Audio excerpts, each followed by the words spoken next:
Ternyata kelegaan yang dialami oleh Maya dan kedua mertuanya ini tidak berlangsung lama. Jadi saat tengah malam, saat Maya ini sudah tertidur lelap, tiba-tiba Aris ini membangunkan Maya untuk membuatkan minuman. Dek, bangun. Tolong buatkan minuman untuk Bapak. Nah, saat mendengarkan permintaan suaminya, Maya pun heran. Minuman untuk Bapak siapa, Mas?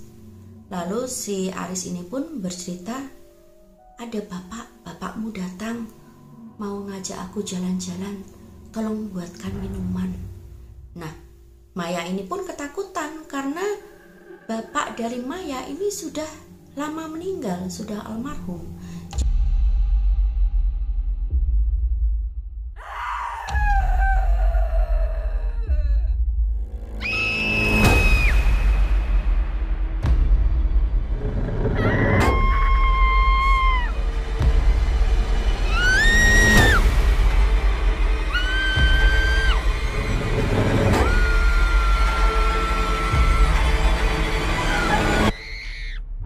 Assalamualaikum, terima kasih sudah singgah di channel ini. Seperti biasa di Ngobrol Seram, aku selalu membawakan kisah horor kiriman dari para kontributor. Nah, kali ini aku akan bercerita tentang pasangan suami istri yang sedang berjuang untuk mengobati sang suami yang mendapat kiriman guna-guna dari mantan majikannya. Seperti apa ceritanya? Tapi sebelum kita lanjut ke kisahnya, mohon dukungannya untuk channel ini dengan cara memberikan like, share, serta subscribe supaya aku makin bersemangat untuk membuat konten-konten berikutnya. Nah, tanpa berlama-lama lagi, kini kita langsung ke kisahnya. Ini dia. Oh ya, sebelum mulai bercerita, aku ingin menginformasikan kepada kalian nih teman-teman, bahwa thumbnail videoku ini dibuat oleh channel YouTube Baji 17. Kalian juga bisa pesan thumbnail untuk video kalian di Baji 17, atau kalau mau konsultasi dulu juga boleh loh. Selain itu, kalian juga bisa belajar aplikasi desain grafis, cara membuat kaos sablon, Photoshop, dan lain-lain. Pokoknya banyak banget deh ilmu yang bisa kalian pelajari dari channel Baji 17. Jadi, setelah nonton video ini langsung cus ke sana ya. Link YouTube-nya dan kontak personnya sudah aku sertakan di deskripsi video ini. Nah, sekarang yuk kita lanjut ke ngobrol seram.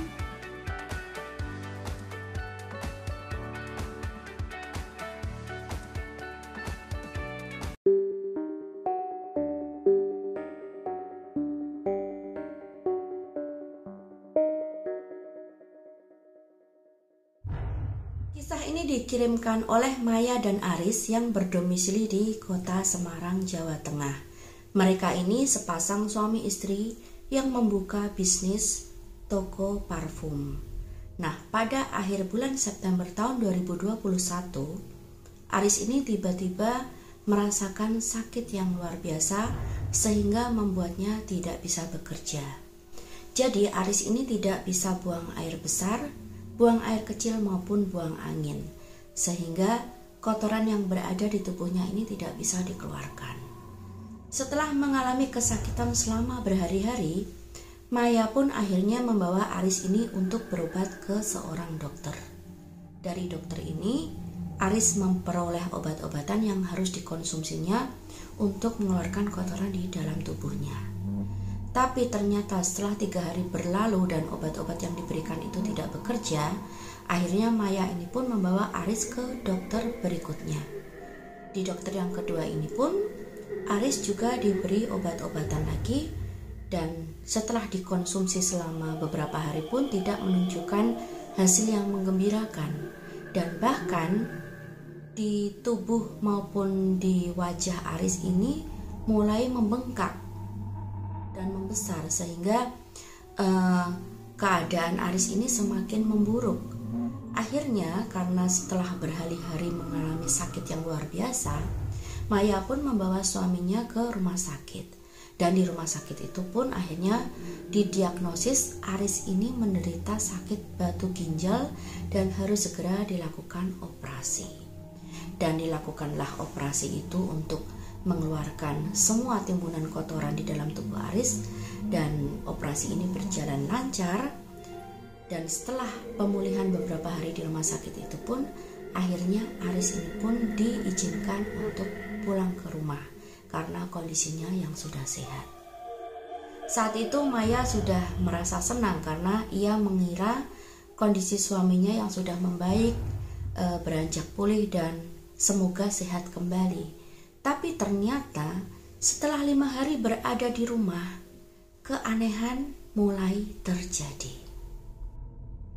Setelah sekitar 5 hari berada di rumah, tiba-tiba saja Aris ini merasakan kelumpuhan di anggota tubuh serta kakinya, sehingga ia tidak bisa berjalan lagi di dalam rumahnya dan hanya bisa berbaring di atas tempat tidurnya. Dan bukan itu saja, ternyata perilaku Aris ini pun berubah menjadi kasar.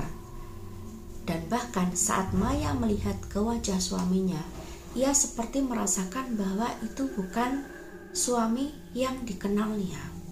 Nah, karena ketakutan dengan keadaan seperti itu, akhirnya Maya pun memutuskan untuk menelpon ibunya dan menyuruh beliau untuk datang menengok keadaan Aris. Sesampainya di rumah mereka, ibu Maya ini pun melihat kondisi Aris, dan betul saja ibu Maya ini pun merasakan bahwa Aris yang dilihatnya ini bukanlah seperti sifat dan wajah menantunya. Akhirnya ibunya Maya ini pun berkata kepada Maya, "Duk, coba suamimu ini dipindahkan atau dikeluarkan dari rumah ini dan untuk sementara waktu tinggal di tempat lain atau di rumah lain. Coba Aris ini dibawa untuk tinggal ke rumah orang tuanya saja untuk sementara waktu, dan semoga bisa dirawat di sana dan kita lihat nanti perkembangannya." Nah, mendengar nasihat ibunya seperti itu, akhirnya Maya pun menyampaikan hal itu kepada mertuanya yang kebetulan tinggal di sebelah rumahnya, dan mertuanya ini pun setuju. Akhirnya Aris ini pun dipindahkan ke rumah mereka. Nah, mulailah Maya dan Aris tinggal di rumah mertua dari Maya. Nah, pada suatu malam, kebetulan popok yang dipakai Aris ini habis di rumah orang tuanya itu. Maya teringat bahwa ia masih mempunyai stok popok yang berada di rumahnya sendiri. Jadi pada saat itu, pada pukul 2 dini hari, Maya memberanikan diri untuk pulang ke rumahnya karena ingin mengambil popok yang masih berada di sana. Ia pun pulang ke rumahnya sendirian karena ia tidak mau membangunkan mertuanya untuk menemaninya. Dan saat ia mengambil popok di dalam kamarnya, tiba-tiba saja Maya ini mendengar suara seperti geraman yang keras dan dalam yang berasal dari kamar depan. Dan dengan perasaan yang merinding ketakutan, karena suara itu sangat jelas sekali, Maya ini bergegas mengambil diaper, lalu berlari dan menutup pintu, lalu segera kembali ke rumah mertuanya. Nah, saat pagi tiba, ia pun menelpon sang ibu dan bercerita tentang keadaan yang dialaminya semalam, bahwa ia mendengarkan suara geraman dalam dan keras yang berasal dari kamar depan rumahnya. Nah, saat mendengarkan cerita Maya ini, si ibu ini hanya berkata, "Oh, mungkin itu hanya halusinasimu saja, atau karena kamu kelelahan, atau karena kamu stres sehingga mendengar suara-suara yang tidak wajar, atau itu hanya khayalanmu saja. Sudah, tenangkan hatimu, Nduk. Mungkin ini hanya cobaan, rawat saja suamimu dengan baik." Nah, karena mendengar tanggapan dari sang ibu yang seolah-olah tidak mempercayai ceritanya, akhirnya Maya pun tidak melanjutkan lagi dan mencoba untuk berpikir positif. Dan satu malam pun berlalu, tidak ada kejadian apa-apa. Tapi keesokan paginya, ibunya Maya ini justru menelpon Maya, dan beliau bercerita pada bahwa pada tadi malam atau malam sebelumnya ini Ibu Maya bermimpi bahwa ia seolah-olah sedang berada di rumah Maya. Dan saat itu dia juga mendengarkan suara geraman yang dalam dan keras. Dan saat Ibu Maya ini keluar dari kamar, beliau melihat sosok yang tinggi besar berwarna hitam sedang menggendong kucing peliharaan Maya yang berwarna hitam. Nah, saat Ibu Maya ini berteriak ketakutan karena melihat sosok itu, akhirnya beliau pun terbangun dari mimpinya dan sepanjang malam tidak bisa melanjutkan tidur lagi. Sehingga akhirnya Ibu Maya pun menelpon Maya dan menceritakan hal itu kepada Maya. Dan karena kebetulan si Maya ini mengalami kejadian yang aneh saat mengambil popok di rumahnya, serta dilanjutkan oleh mimpi sang ibu yang juga aneh, Maya pun bercerita kepada ibu mertuanya tentang hal itu. Nah, saat itu ibu mertua Maya ini pun memberikan tanggapan yang sama seperti yang dilakukan oleh Ibu Maya sebelumnya, yaitu tidak percaya. Dan beliau juga mengatakan bahwa mungkin Maya ini mengalami halusinasi atau berhayal, dan khayalan yang diceritakan kepada Ibu Maya ini pun membuat ibunya bermimpi hal yang sama, sehingga bagi ibu mertua Maya, baik Maya maupun ibunya Maya ini sama-sama mengalami halusinasi. Nah, karena mendapatkan tanggapan yang seperti itu, akhirnya Maya pun tidak lagi bercerita tentang hal itu, meskipun dalam hatinya masih ada ganjalan dan ia merasa yakin sekali bahwa ada suatu hal yang aneh yang sedang terjadi di rumahnya. Pada hari ketiga setelah kejadian atau mimpi yang dialami oleh ibu dari Maya, si Aris ini tiba-tiba saja kehilangan ingatan terhadap semua anggota keluarganya. Jadi dia ini tidak bisa lagi mengingat kedua orang tuanya, juga tidak bisa mengingat atau mengenal Maya maupun keponakan-keponakan mereka yang biasanya dekat dengan Aris. Dari pagi hingga maghrib atau menjelang petang, itu pandangan Aris ini selalu kosong, hampa, seolah-olah dia tidak sedang berada di rumah itu dan tidak mengenali orang-orang sekitarnya. Tapi setelah waktu maghrib ataupun menjelang malam, si Aris ini mulai berteriak-teriak seperti ketakutan, marah, seperti kerasukan. Dan ia ini mulai memanggil nama-nama para kerabatnya. Dan kondisi ini berlangsung semalaman hingga menjelang subuh tiba. Saat pagi tiba, orang tua dari Aris atau mertuanya Maya ini pun bertanya kepada Aris, mengapa ia memanggil-manggil nama kerabat mereka yang sudah meninggal. Nah, saat itu Maya ini pun menjadi terkejut karena ia tidak menyangka bahwa nama-nama yang diucapkan oleh Aris ini ternyata adalah kerabat mereka atau kerabatnya Aris yang sudah meninggal. Mengapa ia berulang kali menyebut nama-nama orang yang sudah meninggal? Tapi setiap ditanyakan hal itu, Aris menjawab tidak tahu, dia tidak sadar bahwa dia mengucapkan hal itu, dan bahkan dia tidak sadar bahwa ia sudah meraung-raung, berteriak-teriak marah sepanjang malam. Nah, saat itu Aris ini mencoba untuk beristighfar atau menyebut nama Allah dengan bimbingan Maya, tapi lidahnya ini tidak bisa mengucapkan doa-doa tersebut, dan bahkan ia mengaku lupa, tidak bisa mengingat doa apapun. Akhirnya karena setelah mencoba berkali-kali tidak bisa, Maya ini pun hanya meminta Aris untuk berzikir dan menyebut nama Allah, Allah, Allah. Aris menolak, bahkan ia berkata, apa itu Allah? Nah, saat itu orang tuanya Aris ini pun sangat menangis ya, karena mereka sangat terguncang mengapa anaknya bisa sampai seperti itu, seperti bukan anaknya lagi. dan mereka pun mencurigai bahwa Aris ini mendapatkan kiriman ilmu hitam atau istilahnya santet atau teluh gitu dari orang lain yang membuatnya tidak bisa mengingat Allah atau menyebutkan Allah. Akhirnya setelah dipaksa-paksa oleh Maya, Aris ini pun bisa menyebutkan asma Allah 1 kali, tapi dengan mata yang sangat merah, dengan pandangan yang amarah. Tapi Maya ini terus-menerus mendorong suaminya untuk mengucapkan kata Allah, karena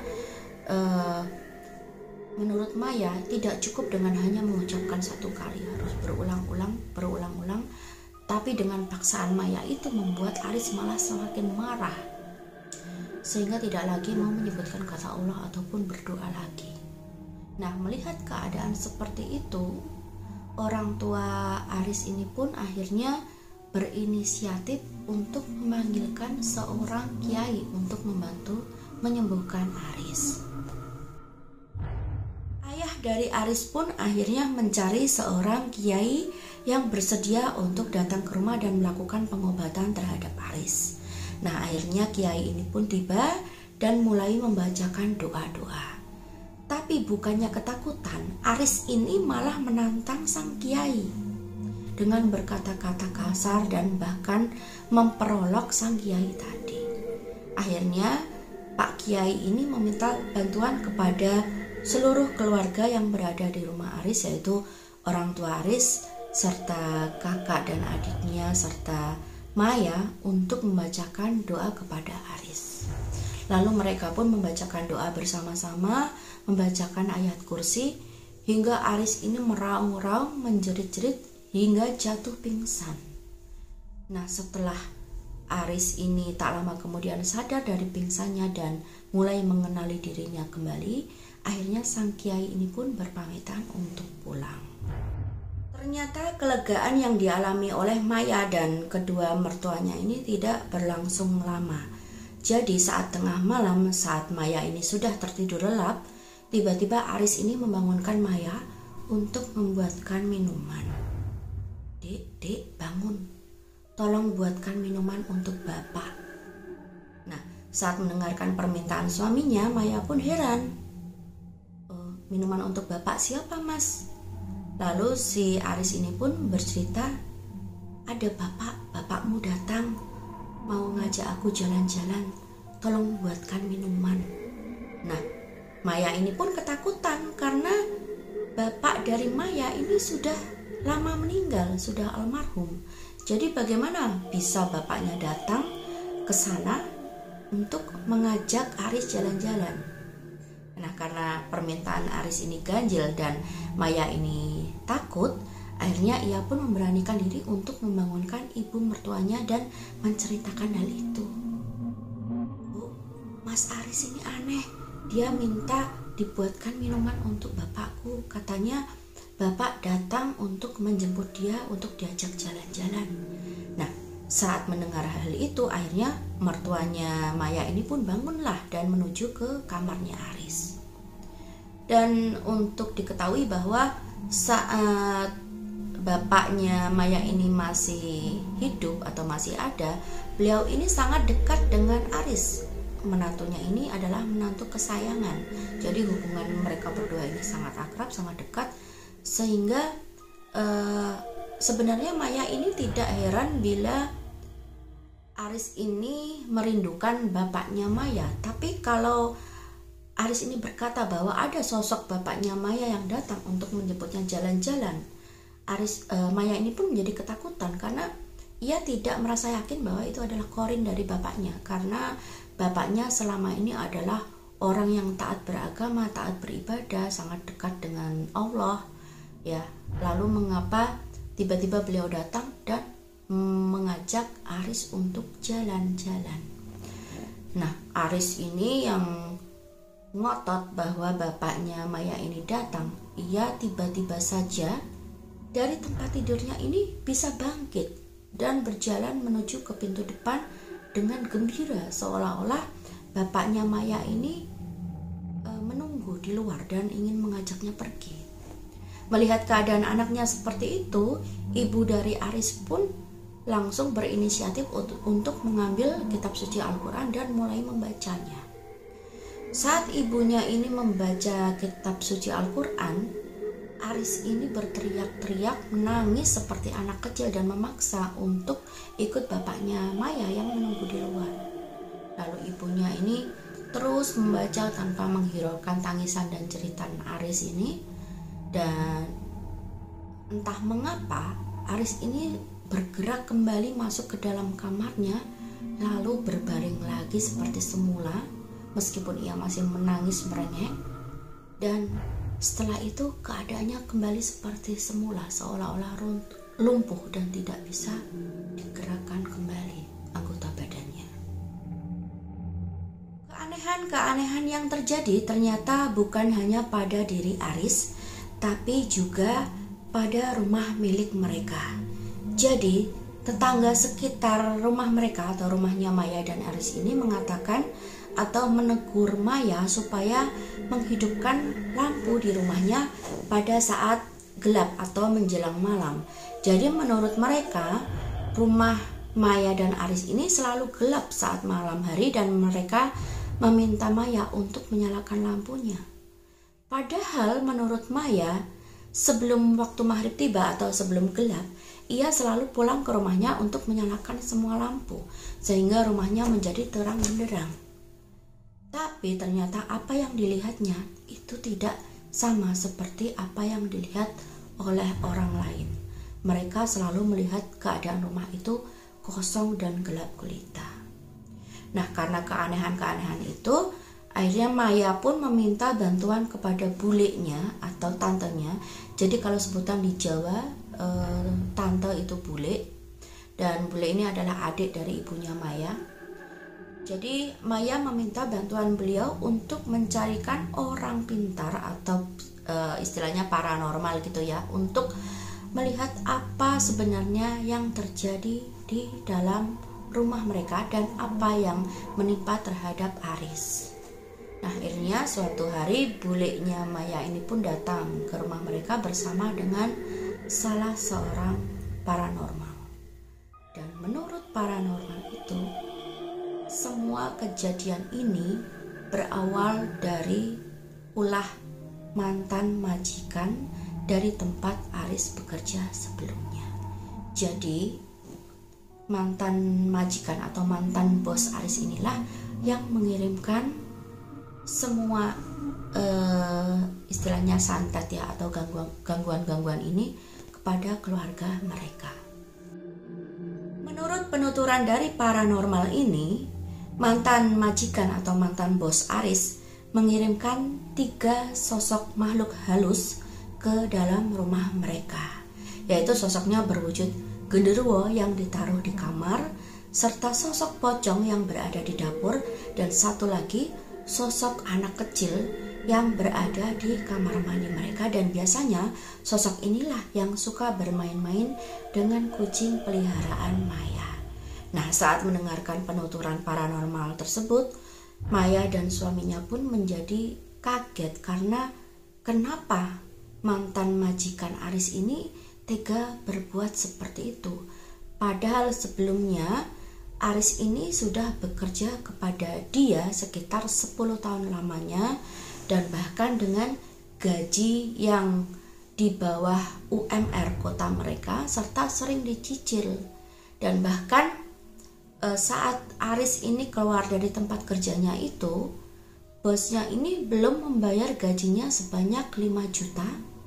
Dan selain itu juga selama bekerja di sana, bosnya ini sering meminjam uang kepada Aris saat uangnya tak cukup untuk kulakan.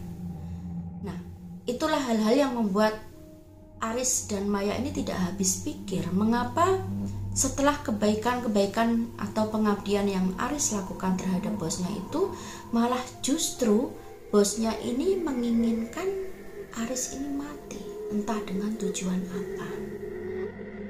Nah, pada awalnya Maya tidak begitu menelan mentah-mentah tentang penuturan paranormal itu ya, tapi Menurut cerita Aris, selama ia bekerja di sana, ia sering melihat keluarga bosnya atau majikannya ini memanggil paranormal untuk mengadakan ritual seperti memberikan sesaji, membakar kemenyan dan lain-lain untuk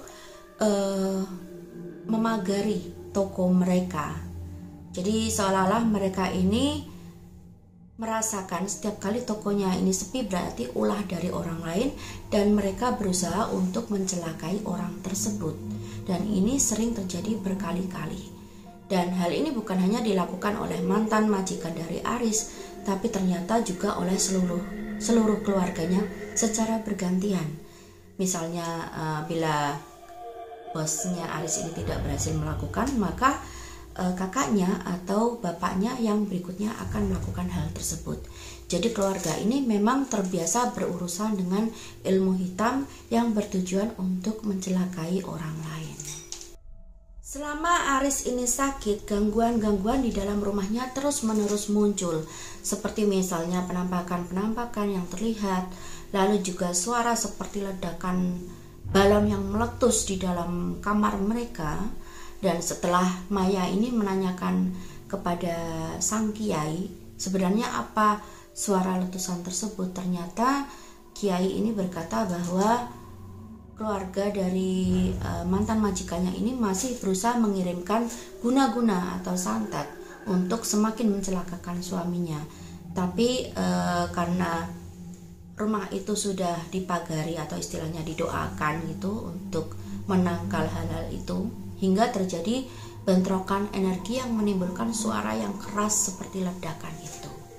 Dan sampai saat ini keluarga dari Maya dan Aris ini masih berikhtiar untuk kesembuhan Aris dengan menjalani pengobatan medis maupun menjalani ruqyah atau doa untuk membersihkan diri ya. Jadi selain pengobatan medis juga ada amalan-amalan yang mereka lakukan, semakin banyak beribadah. Meskipun pernah suatu hari ini Aris hampir menyerah dengan penyakitnya, tapi Maya berkata bahwa ia akan tetap terus berjuang untuk kesembuhan Aris. Nah, dari pihak Pak Kiai ini berkata Aris ini masih bertahan sampai saat ini karena keluarganya masih berupaya untuk kesembuhannya dan belum ikhlas untuk melepaskannya, sehingga setan ataupun iblis yang hendak mengambil Aris ini belum bisa mengambil Aris dan tidak akan bisa selama keluarganya Aris ini masih berupaya untuk mengusahakan kesembuhannya. Jadi sampai sekarang mereka ini masih berusaha. Aris masih sering sakit-sakitan meskipun kondisinya sekarang mulai perlahan-lahan pulih meskipun belum bisa total untuk kembali bekerja, dan gangguan-gangguan itu masih sesekali datang, tapi setidaknya ada perubahan menuju ke arah yang lebih baik dan ia masih menjalani cuci darah dan akan mempersiapkan diri untuk melakukan operasi ginjalnya untuk yang kedua kalinya. Nah, itulah tadi kisah nyata yang dialami oleh Maya dan Aris. Semoga bisa kita ambil hikmahnya dan semoga Aris segera diberikan kesembuhan hingga bisa beraktivitas seperti biasanya. Terima kasih kepada Maya yang sudah mengirimkan kisah ini kepada kami, dan juga terima kasih kepada kalian yang sudah bersedia mendengarkan kisah ini hingga selesai. Jaga kesehatan kalian, karena aku pun yang sudah lama tidak memberikan video untuk kalian karena aku menderita atau terserang COVID selama beberapa minggu kemarin, dan kebetulan kemarin hasilnya sudah negatif dan sekarang masih dalam masa pemulihan. Sehingga bagi kalian juga yang sedang sehat, semoga selalu dijaga kesehatannya, dan yang sekarang sedang sakit semoga segera pulih seperti sedia kala. Nah, kita bertemu lagi di episode Ngobrol Seram berikutnya. Sekali lagi terima kasih dan Assalamualaikum warahmatullahi wabarakatuh.